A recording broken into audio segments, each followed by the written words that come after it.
any different. Evangelism. And I'm going to unpack that in a minute. I'm in.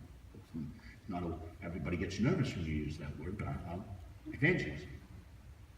He says, what happens when people respond to good news? What are you going to do then? Oh, you're going to disciple them. Okay? And as you get more disciples, you're going to have people that help, lead, serve them, lead, multiply, yeah. I put my pen down, and I said, really, God? This is the message I'm supposed to bring to the leaders of the Vineyard? That's it?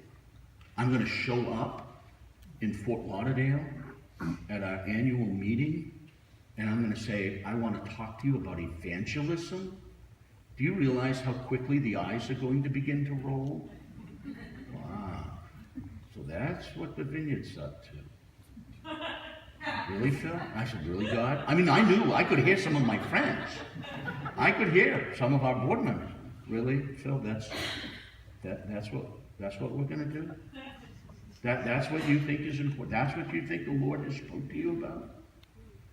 I said, really, God? Really? That's what you... Really? Then it was one of those, he just sort of upped the ante a little bit. And he says, yeah, and it's the only thing I'll bless. Oh. Boy, that changed my whole... I had a Zacharias moment. Well, shut me up. I took this to our executive team and I said, honestly, folks, this is where I'm going to plant the flag.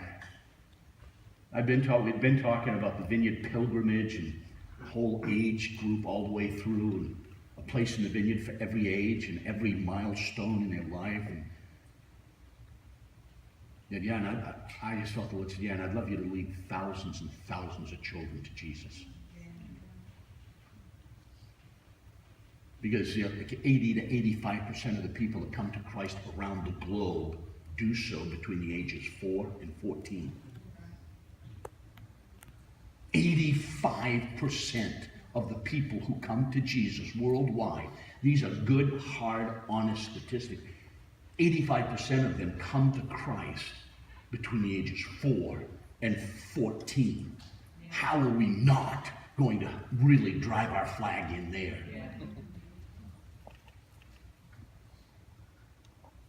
And as we met in Fort Lauderdale, we broke into work sessions 2 or 3 times because I wanted to make sure that we're on the same page. And when we got done, we felt the Lord added diversity. Because it is a journey the Vineyard has started into globally, but it's very important that we understand that's right here in our cities. Yeah. From every tribe, tongue, and nation. The nations around the world, the linguistic groups, the ethnic groups, have come to our cities.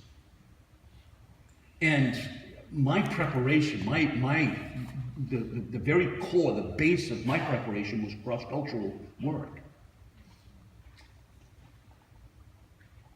I mean, I remember as I went through Bible college, where our conversations was, what country are you going to end up in? What language are you working with right now? What language are you studying? Are you learning to conjugate verbs?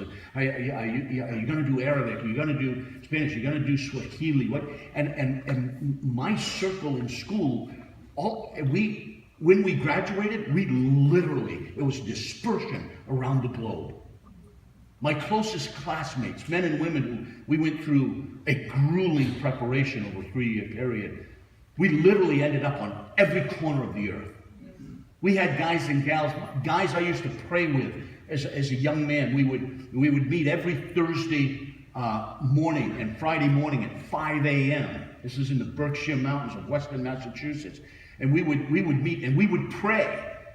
And we knew the Lord. We're just laying down tracks, and we would pray and pray for these nations. Yeah.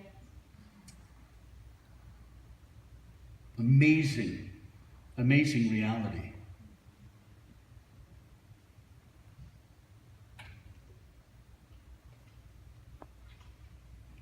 the nations, different languages, different color skin,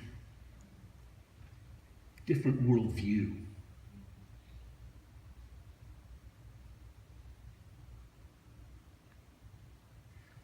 All of those nations that we used to prepare for, that I spent years in preparation, and my friends and I scattered across the globe. At one point, I can't remember the year, but it was like 80, I don't even know, 80, I honestly can't remember. But I got invited, maybe it was like 84, 85 or something like that, 86. So 30 years ago. I remember getting an invitation, somebody called. I was living in South America, but all my classmates, they were living in the Golan Heights, wandering like nomads in the desert, ministering to nomadic people. I had friends that I had been in school with and preparing. They had ended up finding their way into Eastern Europe before what we would say on the other side of the Iron Curtain, in countries that had yet to make their pilgrimage out of communism. Finding ways to get in some of the most resistant countries in the world. And we met for a missions conference in Rome, Italy.